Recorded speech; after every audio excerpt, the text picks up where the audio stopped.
recording. This is episode 21 of Performance Media. We're talking everything, getting people to take action at scale. We have a bunch of articles we released over the last week we're going to go over, and some anticipation stuff for Black Friday, Cyber Monday. So Austin, what do you want to start with? Meta, Google, TikTok, and all your other best friends social media platforms are lying to you. Oh, yeah. Amazing. Yeah. I'm pulling up the post. Yeah. Great. Yeah, super simple, but it's the thing that we harp on the most. And it's interesting to, at Geek Out, which is Nick Shackelford's event that I went to last week, I was talking to a few people and they're like, what do you guys do? And I was like, ads, analytics, and attribution. They're like, wow, I've never heard of attribution as a service. And I was kind of like, well, it's not necessarily that it's a service, like in the sense of like, we're not setting up a custom attribution setup that weights things. But what we're doing is, but we're trying to give you the actual best estimate of what actually works with your P&L. And a few other people there were like, oh, that's interesting. And I was like, that's more interesting that you don't do that. You're an agency. There's a lot of people though. This is so surprising. I know, I like worked / interned at Reforge for a while, and this was a big thing because like everyone was talking about these advanced growth models, but nobody was talking about like how accurate the tracking they were using at the time was. For a lot of these companies, it was not. At the time when I was like working with people, it was just a succession, like browser based, cookie based tracking. Dude. And people were just taking that as like, well, let's build this advanced detailed model off that, which was interesting. It was hilarious. I sat down with one of our friends who works with a coffee company a bunch of people know and love. And he's like, yeah, can you just like look at our Facebook account? Let me know what's going on. And like immediately I just changed the attribution settings. I'm like, you're losing money. He's like, oh, I thought we were doing a 2.5 ROAS. I was like, you're doing 2.1 of that 2.5 from 1 day view conversion. So you're losing money. Yep. He was like, that's why we don't think scale works. And I was like, yeah, exactly. Because you guys are not doing this correctly. And no one's managing it properly. What were they using? Like default 7-day click 1 day view? Just default 7-day click 1 day view. Yeah. And I was like, that makes absolutely no sense. Why do you believe Facebook? Mm-hmm. But it was good.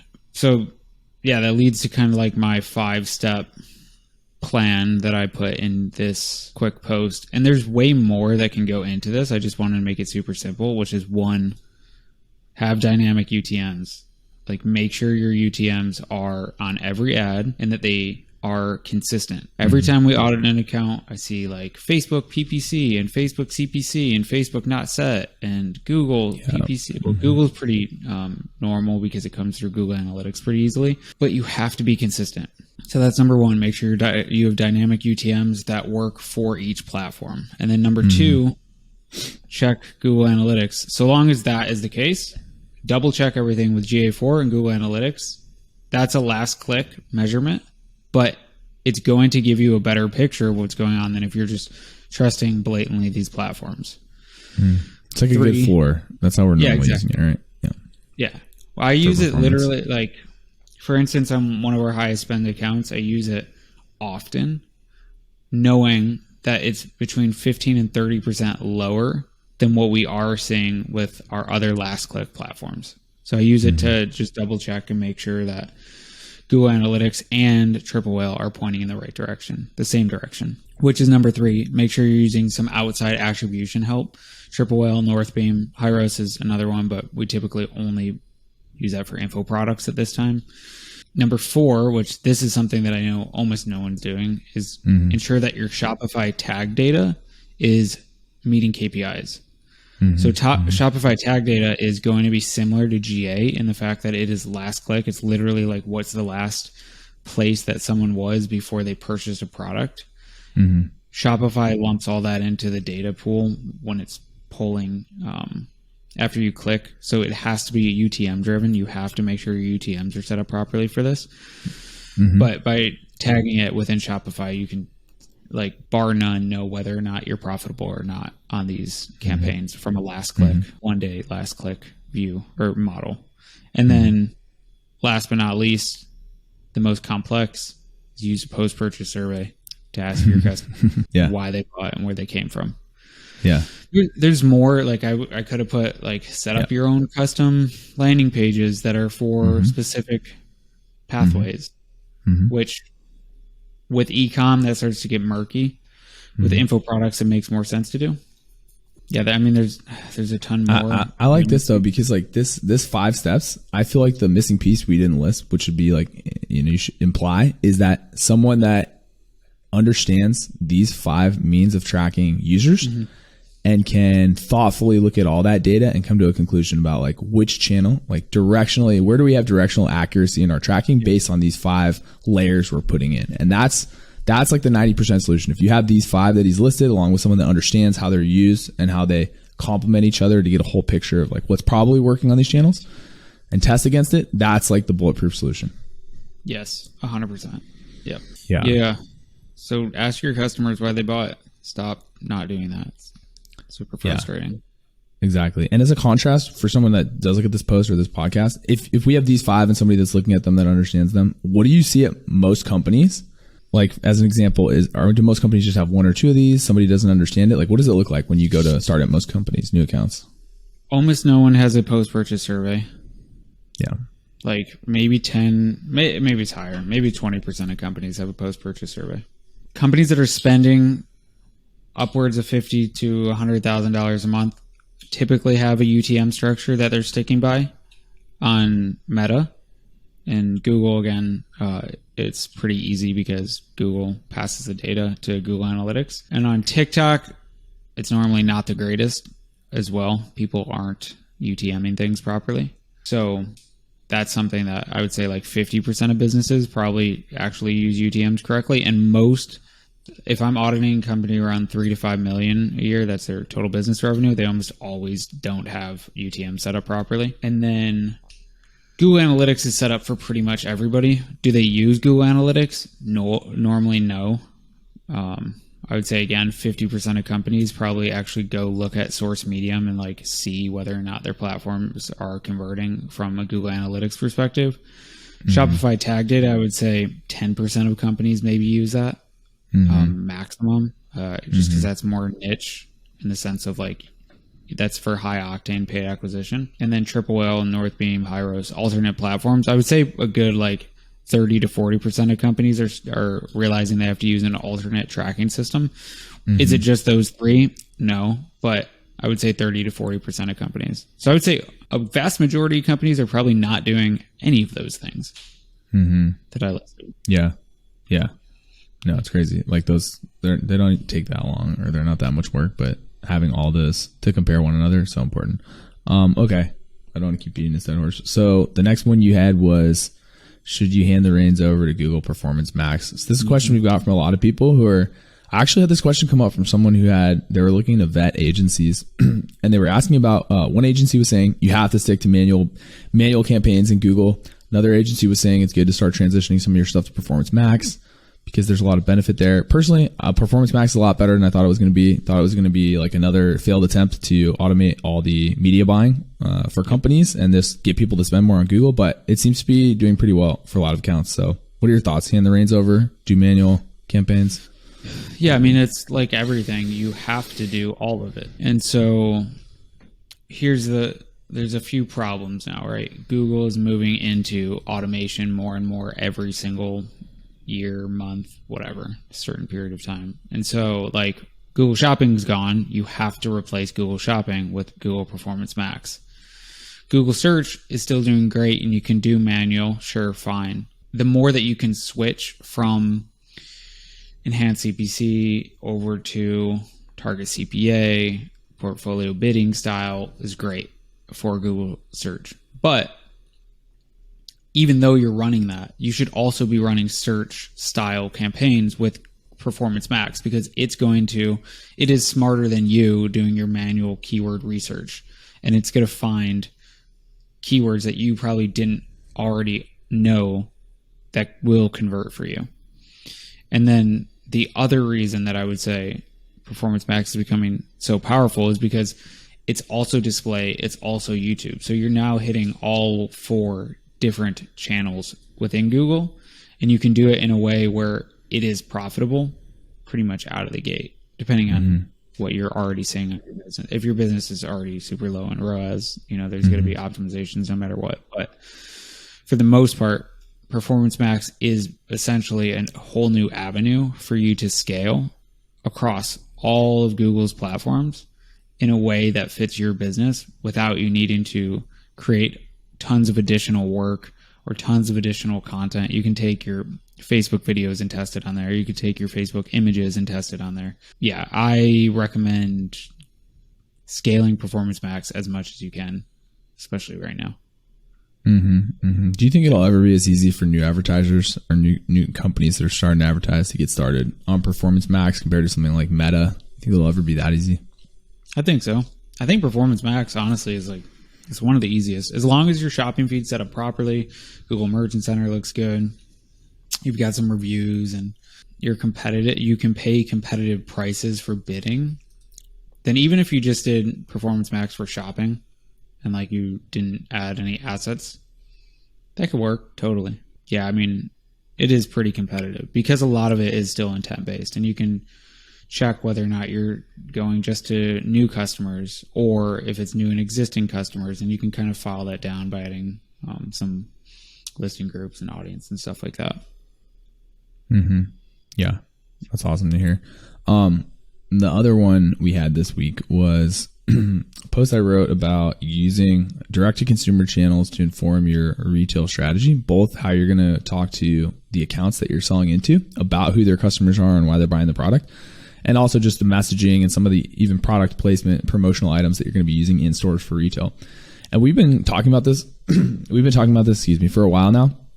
But this was super validating because I saw it on a newsletter from Nick Sharma, one of his newsletters that he put out. He's talking about how he did this with a spirits company, because in this case, they had to sell to distributors.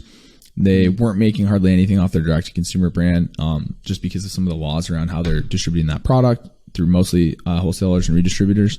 And he was saying they did it almost entirely to inform their messaging for selling into retail and for the promotional items they were using in retail. And this is huge. It's a big way that people are failing to utilize their direct-to-consumer channels to gain customer feedback and then throw that feedback into their marketing, let it inform following marketing campaigns. So in the accounts that you've worked on, Austin, that are in retail, how have you been using it? Is it similar to what Nick was talking about, or are you guys doing something a little different? Yeah, it's real similar. I mean, a lot of times the results funnel in so late because in order to know what's going on with the retailer, it's typically a month lead time. And let's say you start it in the middle of the month. Cool. Now you need a whole month and a half in order to really even know what is working or what isn't working. So it becomes okay, cool. Let's partition a specific amount of budget and let's just hold this for a few months. Let's target a few geographic areas. Let's see what comes back data wise. And so long as it's pointing in the right direction, exposure is increasing. And of course, you can sort by zip codes within Shopify or whatever your D2C platform is and kind of understand, cool, is there more user flow coming from these areas too? You can get a correlational understanding of what's going on, but it's not never, but for the most part, you're not going to see a one-to-one. Cool, I spent $100,000 this month on Chicago. Is Chicago just selling out everything? It's we don't know. We have to wait another month. That's how retail works. It's not real time. So yeah, it's mostly for exposure. And just to clarify too, for context, correct me if I'm wrong here, but we're talking about zip code level data with sell-through reports from the retail accounts that we're going through. So retail throughput in the form of sell-through accounts at the account level, which we're usually looking at just for accounts in certain zip codes, and then looking at that against some of the, in our case, the advertising we're doing in those zip codes, so geofence ads. Yeah, exactly. As well as, so both retail and Shopify to understand. Yeah. And in the case of the newsletter I was referencing, Nick's talking more about using some of the messaging to inform, how they're selling into accounts or the sales reps, and then some of the placement, the actual promotional materials in stores. So it sounds like what we're doing is a little bit different. It's mostly the geo-targeted ads and looking for lift in terms of the sell-through rate in those stores based on some of that and trying to, again, correlate that data. I know we're doing a lot with that in the last few months. Is there any way that some of the marketing you've been doing on D2C is informing any of the actual retail account sales process or the campaigns, or have you not been really involved in that process? Not as much, besides which products are selling in specific areas and knowing, what to stock retailers with. But for actual oh, cool, are we getting a message across? Not as much. because we're not working necessarily with brands that struggle on the D2C side and need just to have the retail work. We typically want to see some reflexiveness between we're advertising in this area and we're seeing a pickup on Shopify and retail, so that we know we're kind of hitting both sides of the stone. Okay, so no accounts where you're like solely focused on improving retail performance. There's always the D2C aspect too. Yeah. For direct sales. Yeah. Maybe that'll change if we ever get a spirits brand, but right now, mostly stuff that we can easily sell online. Okay, so what else do we have? We had, do we have a Black Friday, Cyber Monday post? We do not, but I would say the other thing is Elon on Twitter. I am super stoked. Let's do it. To see what happens. I have no idea what's going to happen, but I know you hear both sides right now. Tons of people are like, oh, I'm leaving Twitter. Elon's the worst. I'm never. And a bunch of people are like, it's going to be the best platform ever. I think, and we'll see if he does this properly. If he incentivizes creators properly, everyone's going to go there. And here's my reasoning. TikTok is literally run by the Chinese government. Like, they are stealing your data and they're taking all of it and they're using it essentially against you, right? Bold statement. Okay. Yeah. I mean, if you Google search whatever, you're going to find tons of things about that. Oh, yeah. Yeah. At the same time, people are like, I hate Elon. He's going to make it so you could talk about whatever you want on Twitter. Okay, the reason people like TikTok is because they're seeing crazy growth and they're starting to make tons of money. The moment that he flips on the creator switch and you see people starting to see crazy growth and make tons of money, everybody will go back there. All brands will funnel in. Doesn't matter. He bought Vine, or Twitter bought Vine forever ago. Cool. He's got to reactivate Vine, and there's an immediate competitor with TikTok. Something that we know works from the past, which literally was TikTok. Yeah. Except it was Vine. I don't know. I never went on Vine, but I think it was like 4 to 30-second clips. It was capped. I have no idea. Super short. And they're filing as to become a payment provider with the SEC. So they're going to start integrating some alternate forms of currency. I have a strong inkling. So if they fix their ad platform and they incentivize creators to come and see growth like YouTube Watch is seeing, like TikTok is seeing, game over. Everybody's going back, even if you hate them, because you can make all of the money there. Yeah. Well, this is the one I asked you about, because I sent you that screenshot of Alex Becker trying to, I guess, tweet Elon Musk, and they were chatting over the ads platform. And so do you feel like he'll probably fix that? Do you think Twitter could be a competitor ads platform to some of these better, well-known social media ads platforms? I mean, people are starting to use LinkedIn ads a ton now. So, yeah, I think anything's possible. I feel like there's a lot of advertisers who like barely even know that Twitter has ads, though, because of the lackluster performance. It's never been. I've never seen anyone like raving about the strength of Twitter as an ads channel. Just Justin Brooke. He always loved Twitter. He's always like, Twitter's a hidden gem. Yeah, but I mean, Twitter definitely is a hidden gem for very specific sub niches. You'd run like an NFT or crypto tool, SaaS tool. You'd probably run like, CPG Twitter's blowing up. So I bet you could run like tools for like Triple Whale and things like that on there. SaaS, but I mean, it's literally like a sub niche area. It's like knowing subreddits on Reddit and advertising specifically to them. Now, will that change? We'll see. We'll see how polarized people get, and then we'll see how incentivized creators are. It just comes down to creator incentivization. Now that you mentioned the sub niches, I'm so curious to see what their terms of service will be around some of these different, niche advertising areas. Totally. Yeah. Like crypto. I mean, because if creators are allowed to say whatever they want, who knows what he'll say with advertising. Yeah. Wow. Like if he allowed guns, imagine if he allowed gun advertising. I don't think he's going to, because that's like getting into weapons, and that would screw everything up. But if he did, and he was like the only mass platform that did, it'd probably be like that Radio Shack like troll account though. I feel like somebody would get on there and just blast ads out that were completely ridiculous if he takes all the kind of. I mean, that's literally Radio Shack. It's not a Radio Shack troll account. That's literally Radio Shack. I know. It's just unbelievable, man. Yeah. They're just trolls who bought Radio Shack. It'll be funny to see what happens with ads. Cool though. I agree. I think it's going to be crazy. I can't wait to see what happens. Is there anything else you want to go over today in this episode? I don't think so, man. Just get ready if we have to go super deep into Twitter. Prepare myself mentally. It's finally time. Cool. All right, man. Always good chatting.